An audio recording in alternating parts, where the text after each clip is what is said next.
show that every identity relation is reflexive, but the reverse is not always true. Okay, so how shall we proceed? So first what we'll do, we will show that every identity relation is reflexive. For this, let us consider an identity relation. Now let that identity relation be denoted by IA. So we have IA.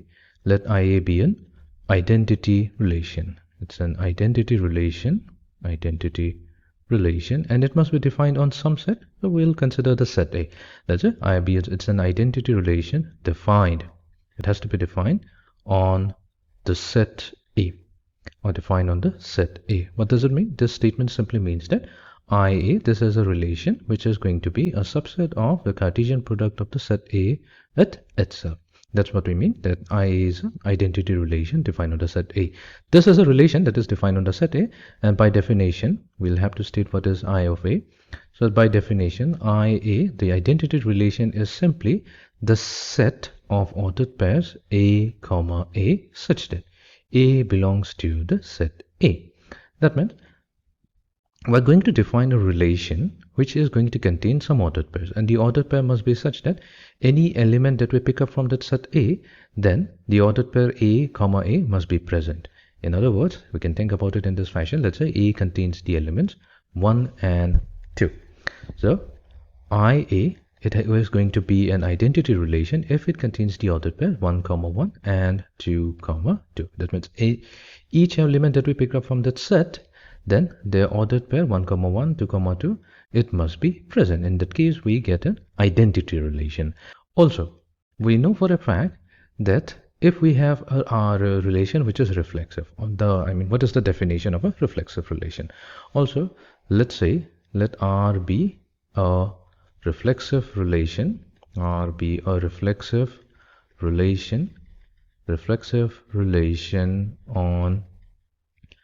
on the set. Let's consider a new set. Let's call it the set B. Then R is reflexive. We know that the relation R is going to be reflexive if and only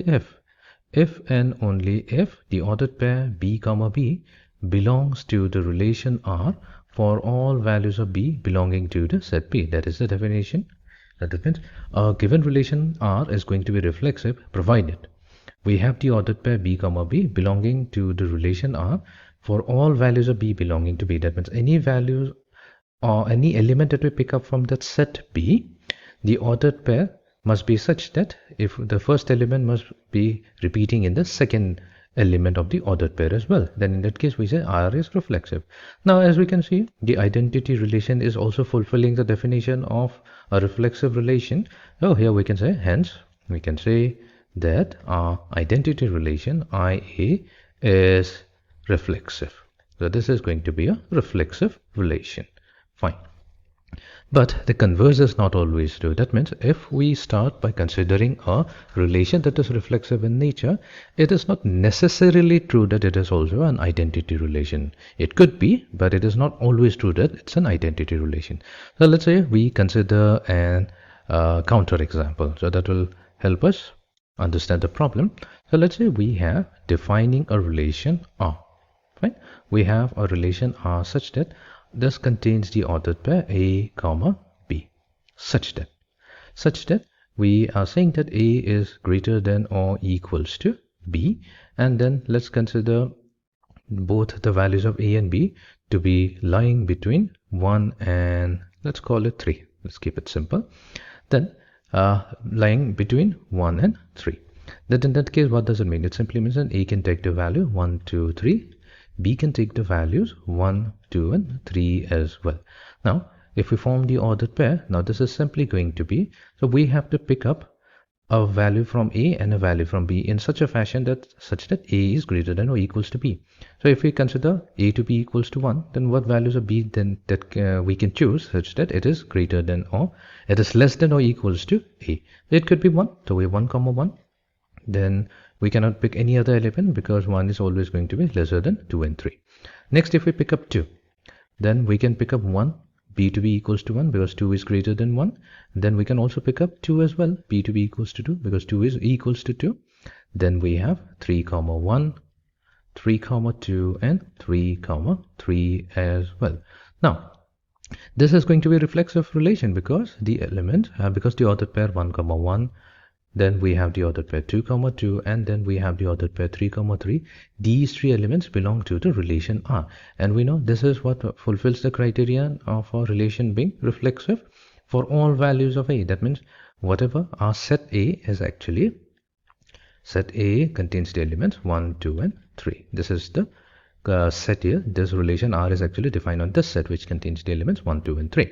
Now as we can see here, that if any element that we pick up from that set, be it 1, be it 2, or be it 3, then we have the ordered pair 1, 1, 2, 2, 3, 3. This is what makes it reflexive. However, we know that for a relation to be identity relation, only these three ordered pairs must be present. There must not be any other ordered pair. But here, the presence of these ordered pairs 2, 1, 3, 2, and 3, 1, these are the ones that are causing a problem, and this should not belong to any identity set. Identity set should only contain 3 ordered pairs for this particular problem. So hence, in this case, our relation R, although it is reflexive, it is not an identity relation. Okay, so let's try to formally prove this. So we will begin by considering a relation R which is reflexive on the set A. So let R be reflexive. Let R be reflexive on the set A. We're considering an arbitrary set, and that set is set A.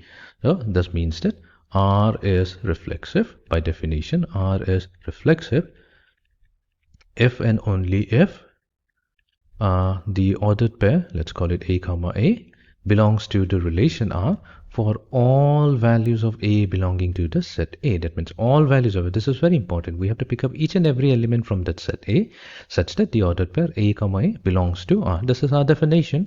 However, we can also consider that there is some unique element present in the relation which is still going to make it reflexive. So suppose we say that there exists a unique ordered pair A, B belonging to that same relation R such that we have the A value not equals to the B value.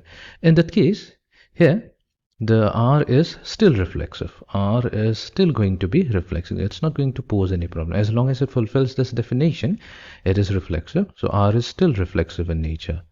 But it is not going to be, but it is no longer an identity relation on R. It is not going to be an identity relation on that set A. Identity relation on A.